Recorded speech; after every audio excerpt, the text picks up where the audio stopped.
Hi, I'm Ron Cohen with Besson Partners. Welcome back to What's on My Real Estate Radar. Here's a brief summary of commercial property sales in New York City by sector for full year 2025. First, the big picture, which is actually pretty good. New York City recorded about $33.5 billion worth of commercial property sales in 2025 across 5,200 deals, which is up about 18% in dollar volume versus full year 2024. Multifamily sales in New York City came in a little under $9 billion, essentially flat from 2024. Pricing is effectively a tale of two markets, rent stabilized versus free market, where investors could pay as much as $1,000 a foot for a predominantly free market building in Manhattan and as low as $70 per square foot for an all stabilized building in the Bronx. Along the same lines, cap rates range from 6 to 10% in New York City this year. Personally, I haven't seen a double-digit cap rate in New York City since I started in the business a long time ago.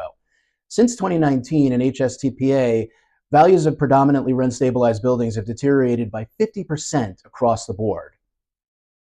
Manhattan and Brooklyn multifamily sales each came in at about $3.5 billion for the year of 2025, pretty close to each other and relatively flat. The Bronx, however, increased by 65% in dollar volume to $800 million in sales, including a $190 million portfolio sale from Related to PH Realty Capital and Rockledge. That amounted to about $90 per square foot and $94,000 per unit.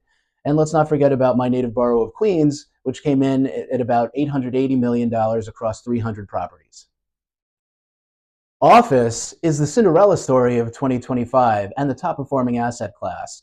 Sales hit a whopping $11 billion for the year, which was up 126% in volume.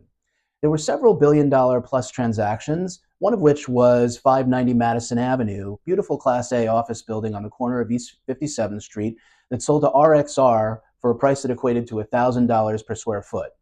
Leasing volume was up numbers that haven't been seen since 2019, reaching 42 million square feet leased in Manhattan for the year.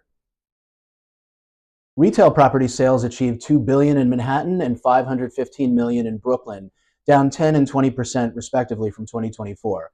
The trend of retailers purchasing as users continued, with some of the largest transactions in 2025 being retail brands like Uniqlo, Polo Ralph Lauren, and IKEA, all purchasing their own real estate to use.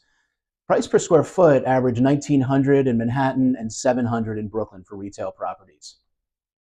In 2025, the hotel investment market saw a strong recovery fueled by a resurgence in tourism and limited new supply. Hotel property sales hit $3.7 billion for the year, up 50% versus 2024. Fundamentals were strong as well, with occupancy rates in New York City at 88%, the highest in the country. RevPAR also grew by 7%, giving investors more confidence in the sector. Land sales for residential development jumped in 2025. As much as 40% in the borough of Queens. In Manhattan, it increased about 20% up to $4 billion, Brooklyn to $1.4 billion, Queens $630 million, and the Bronx $425 million.